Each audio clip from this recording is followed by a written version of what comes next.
So we were going to go right into this story that broke just a few hours ago. Triforce, does he go by Triforce Game Master now, or is it Isaiah Triforce? I forget his last name, but I think we all know and love him as Triforce. Yes. So as Mr. Power Glove himself, announced earlier in the day that the Empire Arcadia is suspending their fighting game operations. They are releasing their players from their contracts, and the Empire is a group that goes back for as long as I can remember, really. Being a West Coast player, you'd always hear the stories of the Empire with all their fierce and loyal players, and of course that has waned, especially ever since Justin Wong departed from Empire Arcadia, and it has not had the same luster as it once had. So to hear Triforce saying that he's suspending fighting game operations within Empire Arcadia, that to me says, well, what else is there? So some folks in chat were just saying, during the break that they still got their Tetris division.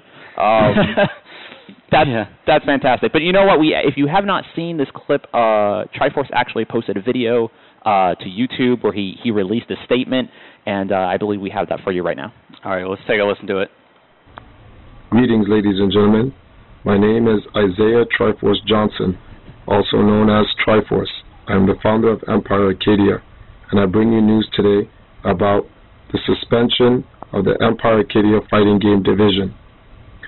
With our last run at Summer Jam, led by Dominion, who won Street Fighter IV AE singles and teams, and Bill Tom Brady, who also took 4th place at Mortal Kombat 9, along with a 3rd place showing and a 5th place showing with Sanford and Duran in Street Fighter singles, and our 3rd place and 1st place sharing of teams. It is at the best interest of Empire Arcadia that we suspend the fighting game division and release all contracts, obligations, Okay, hold on. All right. Okay, I was going to ask if I could interrupt as well, but please, you took the first crack. Okay, he says in their best interest to suspend their fighting game division. What do you think he means by that? And just to back up a little bit, I noticed while I was in PAX this weekend, I was watching some of the Team Spooky stream, and I noticed that the Yipes is now broken tier, which was. I remember there was an interview with Yipes a long time ago, and he said he was going to be with Empire until, quote, unquote, the wheels fell off. So I guess the wheels fell off at this point. Right. But, I'm that right there out of that whole video, I know there's more to it, is what kind of struck me the most. Is what he says it's in their best interest that they dismantle the fighting game division there. So it's really tough to say. I have my personal theory on what happened with Empire. I believe that, perhaps there was a Empire Arcadia barbecue this weekend, and Triforce mixed up the napkins with the contracts he wrote them on, and it was like, well, this is a bust now, and that. Yeah, I can't really bind you to anything, because all right. It's a tricky ordeal. I mean, Yipes said that he would be Empire till the wheels fell off. Well, for the past couple of years, it's been that jalopy you've seen going down the freeway where its rims are rattling and it's about to you don't want to drive next to it because you think that it's going to go off and take you out too. Well, all jokes aside, I mean they are one of the longest standing teams in the fighting game community, and so it's I think either way you look at it, it's definitely a shock that this is happening. But at the same time, you have teams like Evil Geniuses and Complexity who are making huge strides, are backed by Intel and these major companies. Actual and so it's definitely, I think it's hard for Triforce and Empire to really compete with that right now. And I think that's what he starts to get to, maybe or what he's alluding to a little later in this video. So I'll play the rest for you guys. Okay. Possibilities to players associated with Empire Arcadia's fighting game division. The purpose of this is to break down the current structure and rebuild a new, in which will be reactivated at a date to be announced. I would like to give special thanks to Dominion, Santhrax, Duran, Tom Brady, Rogue Yoshi, Yo, Tom Brady! All right. Dragon God, Kraymore, Evil Rasan, and Remix, And anyone else that I've forgotten to What about Yipes? mention in this video of the fighting game division, you have served your time here in Empire Arcadia, and we wish you the best of luck in the future. For members who wish to re-sign at a date to be announced, All right, get a pen and paper here, guys. or continue to represent the Empire Arcadia brand of fighting games in its fighting game division, you can send me a Facebook or an email, which you have, specifying what details you would like to do in those specific special circumstances. I look forward to seeing you all in the future. Thank you. Okay. So basically, Triforce future endeavored all of Empire Arcadia. Do you think he? I mean, I almost don't want to ask this question because I absolutely don't want to spread rumors or anything like that. But do you think that he gave him fair warning on this? Like, hey guys, guess what? We're going to disband this. But it kind of seems like that message, like, it seems like out of the blue, or maybe it's just the way it's shot. You know, it seems like it's like 3 a.m. and he's like staring at his monitor and he's like, "All right, here you go, guys. Here's my message." Yeah, I mean, kind of weird. It's like I said, it goes back to what I was saying before. It's just if you look at the big picture, what's going on. You have these big sponsors like EG coming through, Complexity. Even BLG, picked up Van Geef and Juicebox a while back, and when it started moving in that direction, we realized, I think a lot of us, within the scene realized, okay, things are getting pretty serious here, and I think, with Empire, the name itself, has been in the scene for so long, and it really was something that a lot of top players had next to their name, such as Justin Wong, Yipes, Sanford, as you guys know. But times have changed now, and I think obviously Triforce is realizing that. I don't know if he gave them any warning about any of this at all. But he says that this is. It sounds like the Empire is going to come back, and I, for one, will be sending a message via Facebook. Because do you want to try out? Do you want to try out be the Empire? Hey man, you should have seen me at the Sega booth, man. I was doing pretty good in VF. I think he'd want to pick me up. EMP Haunts, all right. EMP Haunts tearing it up at the Sega GameWorks this weekend. Penny Arcade Expo. Oh my God, you were so glad that you went, didn't you? Yeah, I was really on the fence about going to Penny Arcade Expo. Yeah. I was, okay, Penny Arcade Expo. You think of it as just sort of a convention with. General gaming convention, very consumer, maybe, some StarCraft here, some Yomi there. Like, I guess it's not really something I think that fighting game fans such as myself would really enjoy a lot. But this year was a little different. They had a ton of fighting games. King of Fighters was there, the Atlas booth. Sega had Virtua Fighter 5, as you mentioned. They had, of course, the Capcom booth was popping off with Ultimate Marvel, Cross Tekken, and everything. So at the end of the day, I had a blast. I spent about, I think 12 total hours on VF5. I spent a lot of time on it. But I think before we get into that, I want to talk to you a little bit about Street Fighter Cross Tekken and your thoughts on the game, because I think you spent almost just as much time playing Street Fighter Cross Tekken. Street Fighter Cross Tekken, it was my first stop. It was my first stop at PAX. It was my last stop at PAX. I went to the Capcom booth every morning, every afternoon, every night. And if I wasn't, the really great thing about Penny Arcade Expo was it was actually in 2 spots. So you can go to the Capcom booth and you could play it up on stage and just blow people up and be like, But also, it was at the Mad Catz booth, which is where if you wanted to grind on it, that's where you'd go, because they had 2 setups, and they weren't regulating it, so you could go and you could really grind on it, and you didn't have to, there wasn't that sense of competition. That's where a lot of the players were just hanging out and just chilling and sharing knowledge. I also entered the first tournament of the weekend. I got 3rd place with my team, Bear Trap, which is I entered that Kuma Poison, and I entered that same tournament and I won 1 match and then lost the one right after it. But yeah, you got 3rd, so which is really hilarious, because it was pretty much the first time I had really spent any significant time with the game. And I got to admit, I feel really bad because my first match I had to lame it out super hard because I played Kuma Poison as like my first time playing the game. I didn't expect Kuma to be so just slow and hard to use. Yeah. So when you said he has a really short jump, or really it's like more of a hop, right? Yeah, his jump doesn't reach most characters' knees. It's like worse than Hakan. Like jumping over tiger shots was like it's almost, it was like a Spelunker style moment where it's like, if you don't time this perfect, you're gonna get nailed right out of the air. Oh wow. So but no, I ended up spending a lot of time with Kuma and Poison, and he's going to be a lot of fun. He's got some really cool moves. He's got this command roll that's a lot like Abel's, but when you come out of it, you can either command throw or you can do an attack. Right. So he has some mobility in there. Unfortunately, it took me all weekend just to figure out his moves. Oh. So and I was bugging the guys. I was bugging the guys at Capcom. We had Seth Killian, which by the way, you guys stay tuned. We're gonna have a great interview with Seth Killian covering all these fighting games.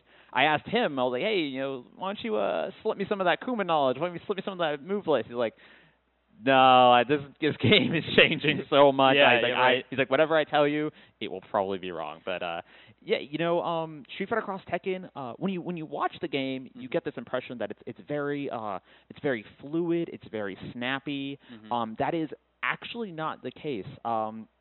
Just the general movement, the general flow of it, it's much more, I don't want to say chunky, but it's much more rigid than you might be used to. You kind of have to, it's actually kind of, the pacing is almost more like Tekken, where you have to kind of plan out your attacks.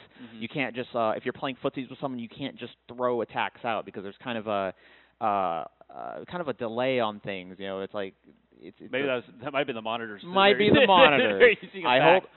Even if it isn't, it was like, even if it wasn't the monitors, like that, here's the thing. Is I think I know what you're saying. Is I think with any new fighting game that you pick up, it always feels a little clunky, a little unintuitive, to say the least. Because that's how Street Fighter 4 felt to me. You know what it's like? It's actually like going from Street Fighter Alpha 2 to Alpha 3. It's kind of like the timing is different. It's not. It looks similar. It's it feels familiar, but it's like as soon as you pick it up, you're like, this is it's just different enough where you have to like readjust your timing and all that stuff. That's how I felt with Street Fighter Cross Tekken.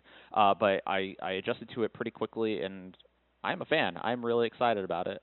So I played it a little bit, and an interview that we have with Seth, by the way, at the end of the show. So stick around for that. We'll play that a little later. But one thing I asked him was just the throw range in that game. Yes. That's the one thing that irritated me the most about that game, was just the throw range. Like, I like the combos, I like the tag combos. I like the high damage. I liked a lot about the game. I thought it felt decent enough, and even the cross assault, which looks kind of goofy.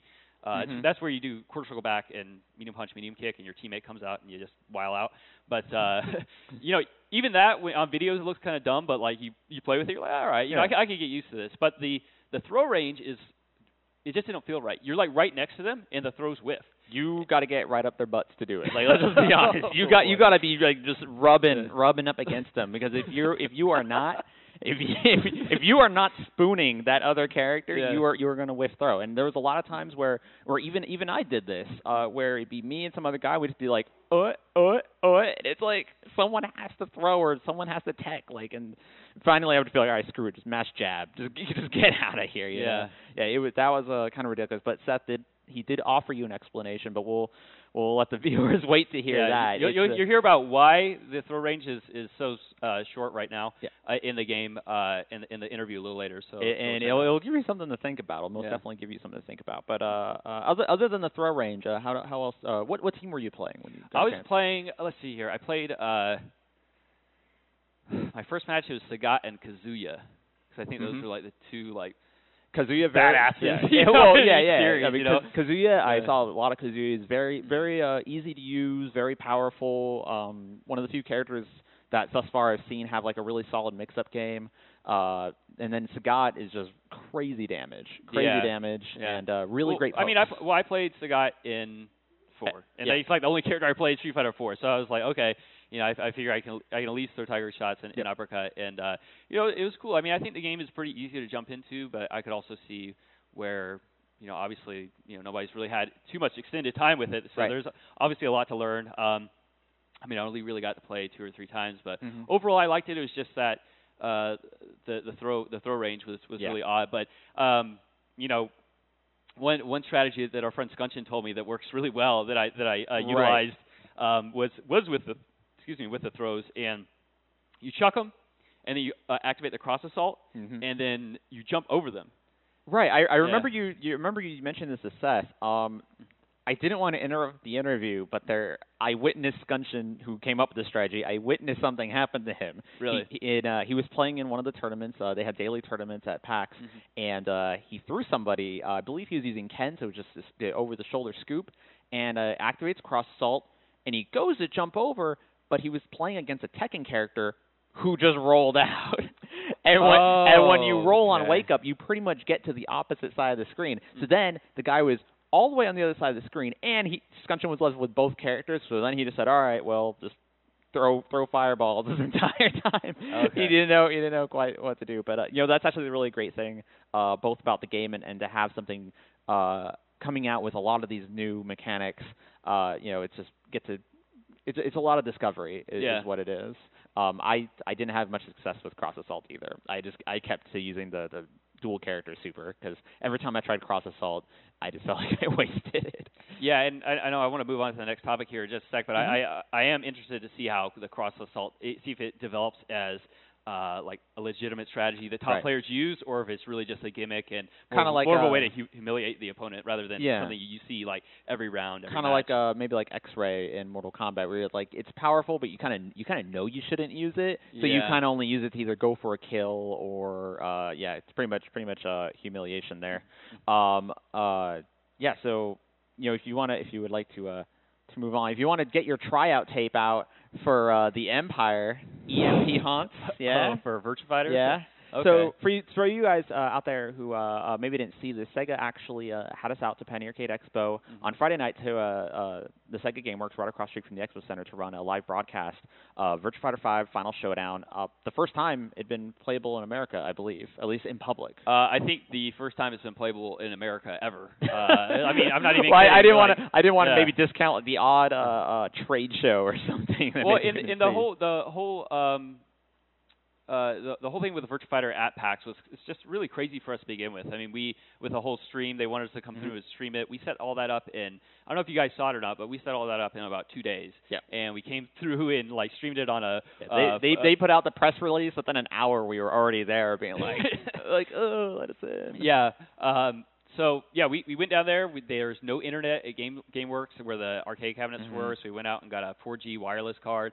So we're streaming via a 4G hotspot, and the whole Virtua Fighter community came out to the stream, or they're on the stream from VirtuaFighter.com, from all over LA, all across the world, watching and giving feedback. And of course, I got to play a little bit, but they also had the director of International Development, Patrick Riley, and he was there as well, and he answered a lot of questions about the game.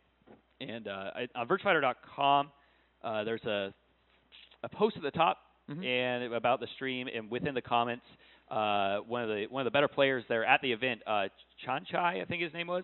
What character was he playing? Leon, the guy who was whooping my ass with Leon the whole time. Yeah, that guy. Yeah, he was going in. So anyhow, he posted up not only his impressions, but a lot of what Patrick Riley was going over on that interview on the stream as well. So if you wanted to, I'm not going to go over every last detail here, but if you want to read up about that, check out VirtuaFighter.com.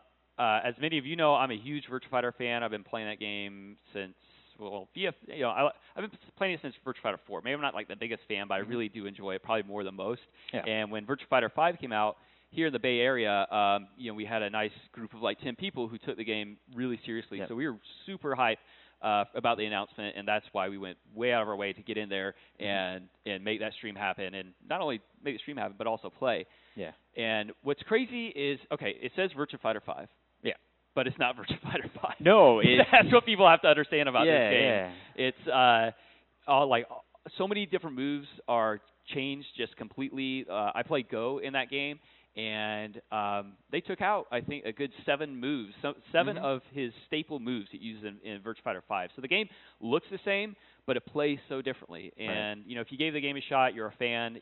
Just keep in mind, even though the game comes out a year from now, this isn't just some small update to VF5. It's almost a completely new game. They might as well call it Virtua Fighter 6 at this point. It's so crazy. Yeah, but, I absolutely agree with that. I play Wolf Hawkfield in Virtua Fighter 5, and I agree. There was a lot of moves that were changed. There was for example, some moves were changed, although they would be same command, same outcome, but different results. So, for example, with Wolf, he's got Stone Cold Stunner, you know, where you actually have to kick and then you just frame the throw. But now it's not a Stone Cold Stunner anymore. It was I believe it was like some sort of inverted DDT move where it's like the same, you get the same thing, but it's like you get a different look to it. Also, what I noticed is that the game is much more fluid. I can't quite pin down exactly how to describe it, but you know, I haven't played Virtua Fighter 5 since version C came out for Xbox 360. That's been like two maybe 3 years, something like that. Right. It's been a very, very long time since the last console release here in America. Yeah. And I just, you know, I only practiced for maybe an hour before we went to GameWorks, and I was nailing combos that in Final Showdown that I would only get maybe half the time in C, and it's just because it felt more fluid. It felt more I don't want to say like they did easy inputs or anything like that. It's definitely not definitely not the case. But something about it, the way they changed the way the game works, it just it felt so much better. It felt so much smoother, really. Yeah, gosh, I don't even know really how to explain it. It seems like but it just feels better, right? It's hard to know exactly what they did. It seems like, as you were saying, a lot of the moves are they have sort of the same effect, but the input is different, and it seems like in most cases it was somewhat simplified. And a lot of it's like I said, you pick it up if you spend a lot of time with Virtua Fighter in the past, you may feel a little lost, but once it all clicks and you spend a bit of time with your character, you realize that they didn't dumb down the game at all by any means. They just kind of simplified it and streamlined a lot of the attacks. For instance, Go, now he has it's back P and then P, like back punch, punch. And it's just one punch, and then if it connects, the second punch just grabs them and does sort of like this choke slam thing.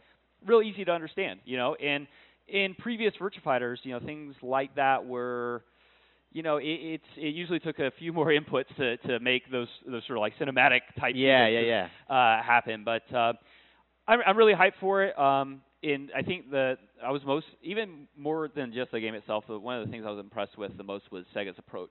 And I think they're really starting to, you know, I guess maybe go down a different path when it comes to fighting games. I mean, the fact that they're releasing this game at all, you know, says something. But, you know, just talking to Patrick Riley there and, you know, everybody at Sega, they're really trying to get in tune with the fans and see what the fans want. You know, just the fact that they're on the live stream answering a bunch of questions and, you know, having iPlayWinner go down there to stream, you know, on within, you know, 2 days on last minute's notice.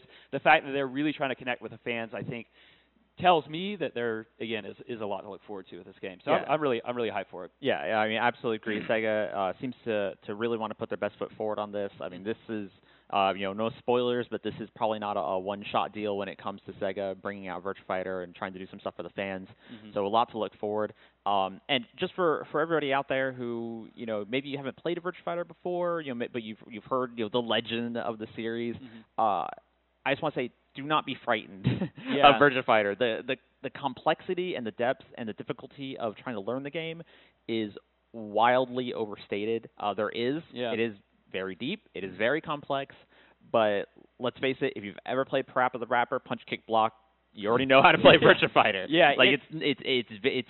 I'll say this: it's easier to learn than Tekken, I think. Well, it's, you know, that's debatable, I guess. I think at the end of the day, it's like you said, it just has this sort of aura about it. Is like, oh, only the Japanese can play. Like it's just entirely too complex for anybody to understand. It's not really like that. I think it's just, you know, there is a mountain of moves to you know, memorize and understand, but at the same time you can actually get by with just a handful. And as long as you have an understanding of, you know, what leaves you at disadvantage, what's safe, what's not safe, just like any other fighting game, you can end up doing pretty well. And then, you know, once you get the combo system down and stuff, it's definitely not the flashiest game, but it's one of the most satisfying games to play, I feel, because it is one of those games where there are so many moves and there's so many different applications to each move. You can really make whichever character you decide to pick up, you can really make that character your own. And that can be said for, I think, a lot of fighting games, but more so for Virtua Fighter than any other fighting game they give you a lot of freedom to explore the characters and play them in just wildly different ways compared to maybe other players. So, yeah, I mean, you guys are definitely going to hear a lot more about Virtua Fighter 5 Final Showdown over the course of the next year. Hopefully there will be an American scene for it. I hope. I mean, if I have anything to do with it, there will be. I mean, like I said, we had, you know, a good 10 people in the Bay Area playing it when VF5 was out, and that's not a lot of people, I know, but it was also, when PS3 and Xbox was just kind of coming out, and I don't know, as soon as it came out, I think Virtua Fighter 5R was already on the horizon, and once that came out, people just kind of lost hope. But I know there's or lost interest rather in the game. But I know there's a lot of fans all up and down the West Coast and all across the country, all across the world. So I think, as I was saying, Sega is approaching the game a little differently now from a marketing perspective, as far as I can tell. If PAX is any indication at all. Right. So we have it's a year out. So if they stay on this course and they keep communicating with the fans and doing cool events like bringing the cab to PAX and whatnot, I think the game will do fine. Yeah. I absolutely agree with all that. So quick break time. Yeah, we're going to take a quick break, so hang in there. When we come back, we're going to be talking about Ultimate Marvel vs. Capcom 3 just for a little bit, and King of Fighters 13. So hang in there. Yep, stay tuned.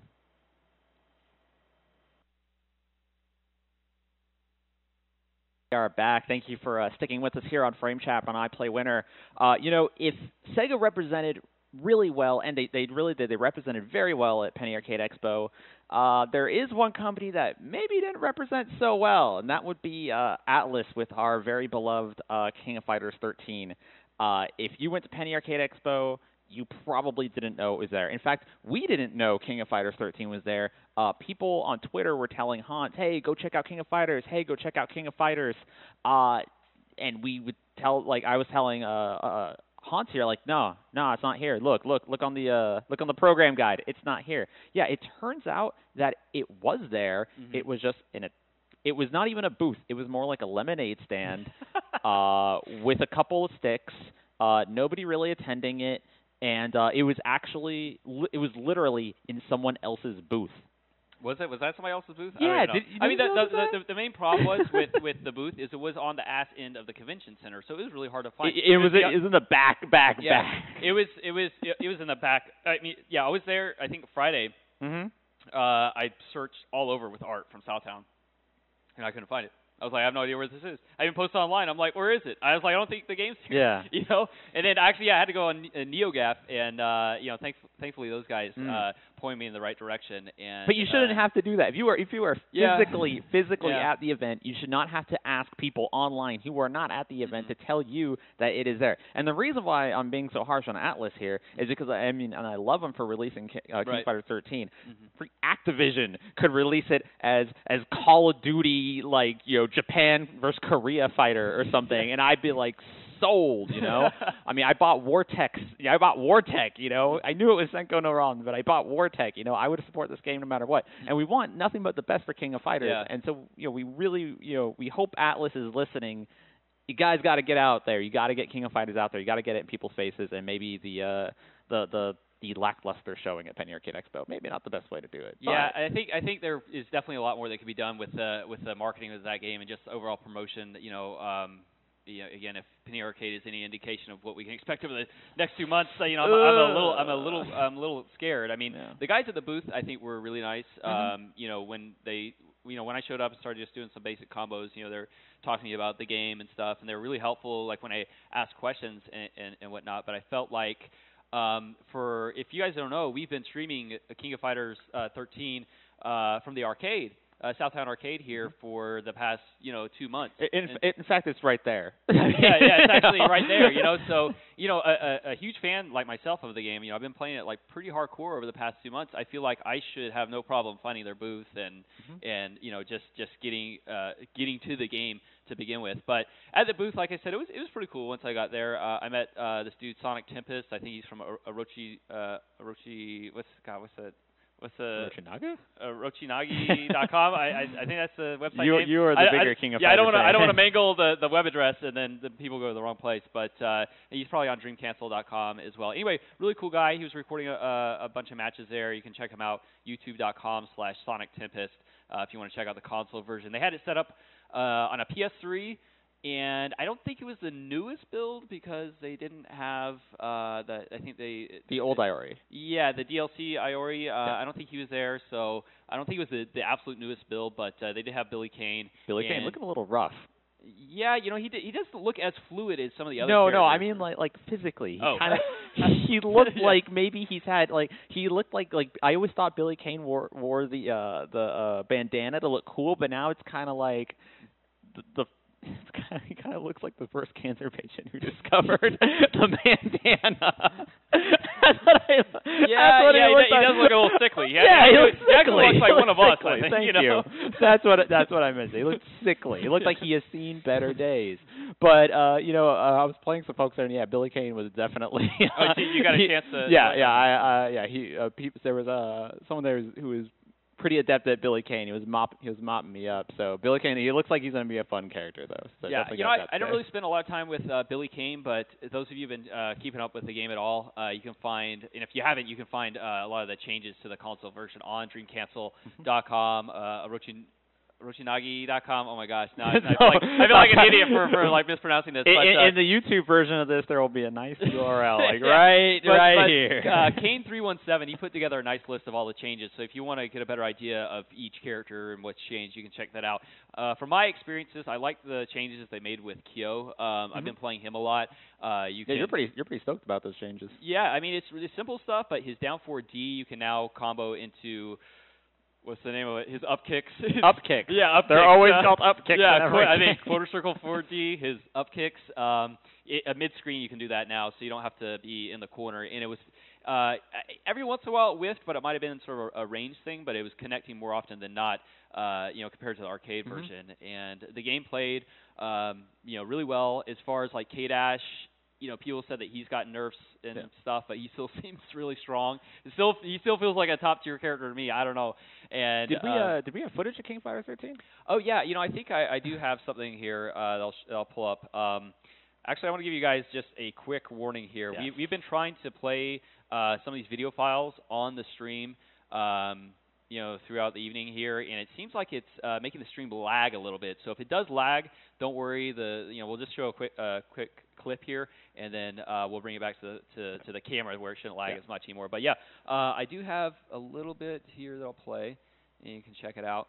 This was straight from the Atlas booth, right? Yeah, this is from the Atlas booth. Like I said, Sonic Tempest, he was there. He helped me record this. And as you can see on the character select screen, that you can actually do the button config right at the character select screen, which is really cool. So you don't have to pause the match midway through. They have a color edit mode where you can edit all the colors for all the characters. Though, if you're looking for like a butt naked Mai, I don't think it's going to happen. I think they I don't want to say ban certain colors, but just locked out certain colors, so that sort of thing doesn't happen. And then there are little annoyances, like there's a little bit of loading between each round, which is it's a little disappointing. But overall, it's a lot like the arcade as far as the flow of the game goes. I think if you spend a lot of time with the game in the arcade, you're not going to feel like you're totally in outer space and completely lost. A lot of it's still the same. I had no problems playing Kim and K-Dash and Kyo. Right now, this is Sonic Tempest's friend that I played, and he was giving me. About that, you the one getting work? Yeah, here? he gave me the ass whooping of a lifetime with Elizabeth. Actually, I think this one I bring it back to the last character, but overall this guy was really solid. He had a really good understanding of the game, and I didn't really get to talk to him about the game too much, but. And as you can see, they have new backgrounds for the console version. They're not as detailed, and they don't have as much animation as some of the classic arcade stages where you have like the fat chicks in France, bouncing up and down and just going nuts and stuff like that. But it's a welcome addition. Yeah, and it's more than a welcome addition. It's actually awesome because it's not just a couple stages. There's a ton of new stages, and they may not have a ton of animation in them, but they are still pretty. As far as the artwork goes, there's a lot of detail in the artwork. So it's a treat for sure. I was really impressed with that. I'm trying to think what else. With like Third Strike Online offering character select at the retry screen, and King of Fighters offering button configs at the character select screen I feel like we're entering a new era of convenience in fighting games. Well, I mean, it's stuff that's like this took 10 years, really, guys. This is kind of the kind of stuff where I feel like a lot of the UI in fighting games is so far behind a lot of other games that are on the market, like FPS games and RTS and whatnot. So it's it's good to see that at least the fighting games are finally pulling together to that regard, and you're getting more of these options that just make sense. K-Dash still has that full screen DP. Yeah. So yeah, this is me playing a little bit of K-Dash. I'm just having a hard time opening up the Elizabeth. I think I do kill him here, but yeah, his Elizabeth was pretty good. Like as I mentioned earlier, Kane 317, he has a breakdown on pretty much every character in the console version, and so you can get a better idea what's different with Elizabeth. I know there's some things different with her. She actually, they have alternate costumes as well. I want to bring that up. I think Elizabeth is wearing it in this one. It's hard to tell because actually I don't know. Kyo has an alternate costume. Elizabeth has an alternate costume. Who else? There's a couple others. Not every character has them. Which is surprising because it is a 2D sprite-based game, which means they had to go in and they actually had to redraw it quite a bit. Yeah. So I don't know how they did it, but most of them look pretty nice. I asked the guy at the Atlas booth if there's any plans for DLC costumes, and I think he said he wasn't really sure. It's not really up to them. I think as far as decisions in regards to costumes and whatever. It's not really up to Atlas. It's more up to SNK Playmore. So, but yeah, this is I actually have a couple more matches that I'm of KOF 13 I'm gonna upload to our YouTube channel. I was having a little problems with the YouTube encoder once I got back from PAX, but so sorry about the delay on some of the videos. But we have a lot of cool stuff coming, like more Virtua Fighter footage and whatnot. But really hype. About King of Fighters. I'm really excited about this game. I hope the netcode is good. I just want to see Atlas maybe reach out to the fans a bit more, get in touch with, us here. I play Winter. Yeah. We're dying to blow up their game and do whatever it takes to get it out there. I know they're on Twitter. They're doing things like putting more videos up on YouTube. But in the day and age when you have guys like Seth Killian, making the rounds at every single tournament, really getting in touch with the fans, they've really got to go above and beyond the Call of Duty here to really get the game out there. And with only 2 months left, I think it was like 2-3 months. It's October sometime. Yeah. They've got a lot of ground to make up, I think. So. Yeah, I agree. And I mean, there's a lot of people who are very excited about King of Fighters 13 on console. I am most definitely one of them. I want nothing more than to have, a high quality technical 2D sprite based fighter back on in the major tournament scene. So hopefully the community comes together on that. I mean, you guys watching, definitely give it a chance. It's I think it's either $40-$50. It's not a full $60 game, so it's a deal. I think as far as if you've never played the game, especially it'll occupy your time for a while. And if the netcode is anything like Third Strikes with GGPO, it doesn't have GGPO, but like GGPO, I think the game itself has a bright future as long as we can get some good netcode in there. And well, since we are unfortunately shady on the price on the YouTube version, it'll be right here. Yeah, this is the price. I think it's $50. I'm pretty sure it's $50. So yeah, somebody just posted in the chat it's $50. So anyhow, King of Fighters, really hyped for it. Another game that I'm really hyped to get into is Ultimate Marvel. You are very excited. Yeah. Did you get a chance to play it? Or I didn't touch it.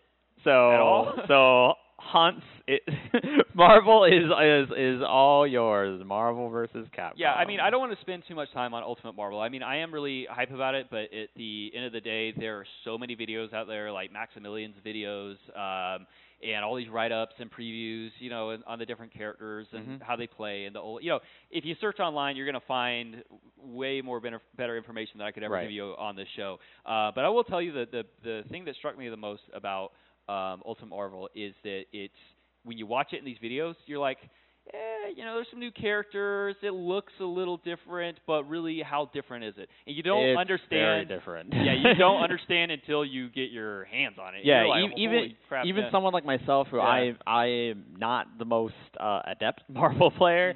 Even just watching it, watching the people do the basic bread and butter for all these characters. For characters who are already in Marvel 3, I'd be like Magneto was the one that really stood out. Where I was this looks way different. Yeah, see, I played Magneto, and again, you watch these videos, you're like, okay, he has like a new move here, and he's still, flying around like an idiot or whatever. But you go for your basic like fear slap combos, and they're like halfway across the screen.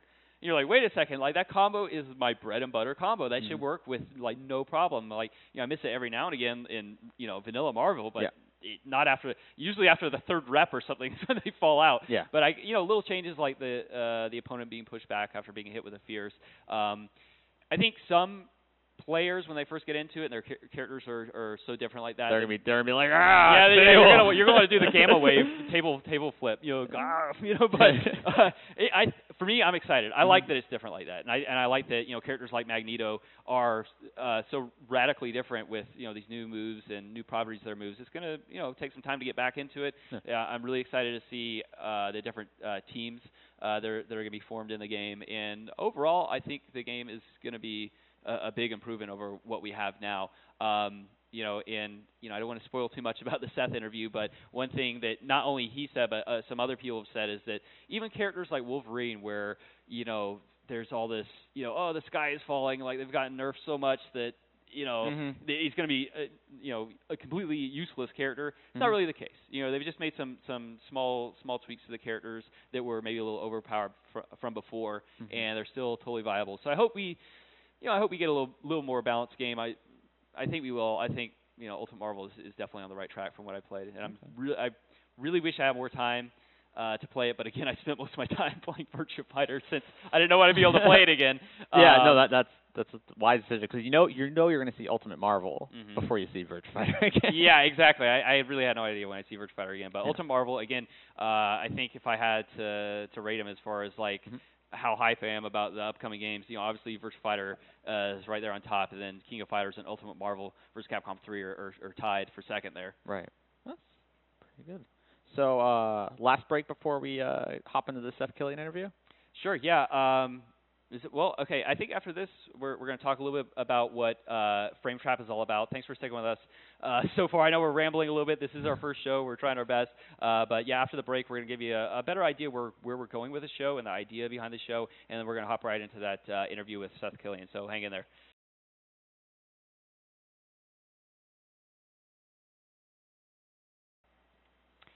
All right, guys, we're back here on Frame Trap, iPlayWinner.com. As I just mentioned, I want to give you guys just a quick, brief overview on our thoughts on where we want the show to go and basically how it came about.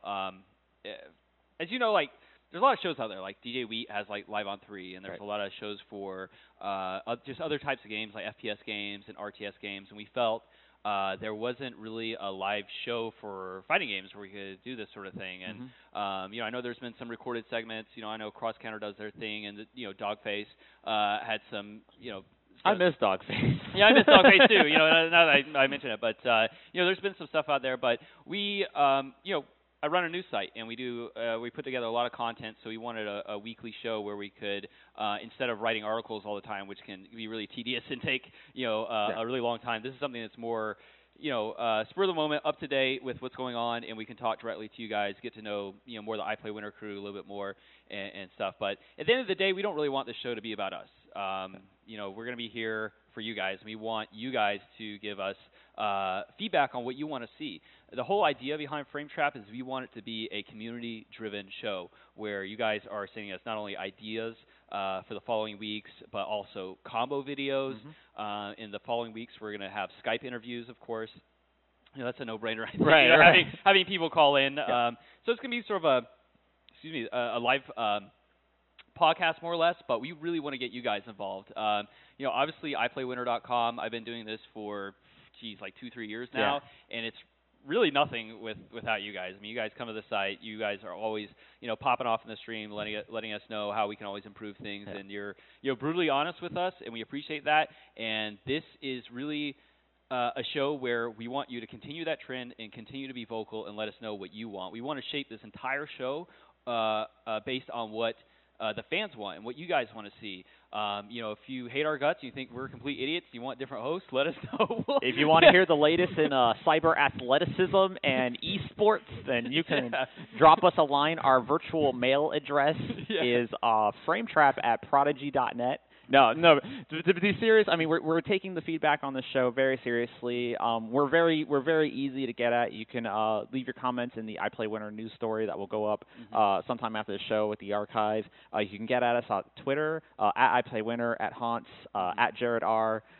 Yeah, we're very easy to get a hold of. We absolutely are. You're basically in the next coming weeks, you are going to see this show gradually evolve. It's going to become, much more complex, really. Yeah. And hopefully you won't be on the laptop for too long. So. Yeah, I mean, right now I'm running the stream and trying to, do a little hosting myself. So we're still figuring. We're just learning every time that we do this. We did a test run last week around this time with Skype calls and the whole shebang, and it went all right. But as you guys saw, even when we booted this thing up, there's a little bit of lag. So I think each episode is going to be a little bit of an adventure, but we're going to try our best to get your ideas on the show. So when you tune in, you're going to be like, oh man, that's what everybody's been asking for. Now we see it, or that's the guy that I wanted to. That's the underdog that I wanted to see. Right. That's my combo video that's on there. Or it's just stuff like that. We really want this to be, as I said before, a community-driven show, and we're really hyped to put that together for you guys. And we're filming it right here in Southtown Arcade in San Francisco. These guys have been really cool to let us come in and fire up the arcade machines for I guess a little bit more of a raw atmosphere, from where we come from, the arcade. Yeah. So, but yeah, it's going to be weekly. We're shooting for 7 p.m. PST pretty much every week. And like Jared was saying, hit us up in the comments, hit us up on Twitter. We're on Facebook. Leave comments on. I guess we're going to upload this to YouTube at some point. Yeah. And let us know what you think. And I keep saying that. I'm like, I hope Hans knows that we're doing that. I know we are. So anyway, that's the idea behind Frame Trap.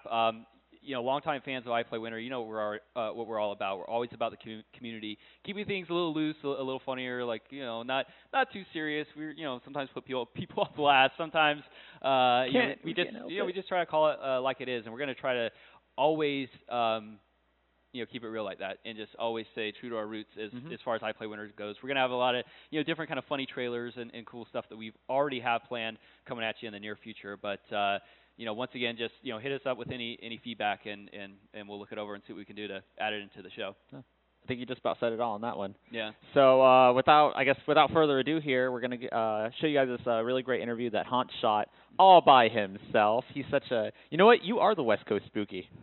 Some people would have said back in the day that Spooky was East Coast Haunts, but no, you're West Coast Spooky. You're the one-man show. I know, right now.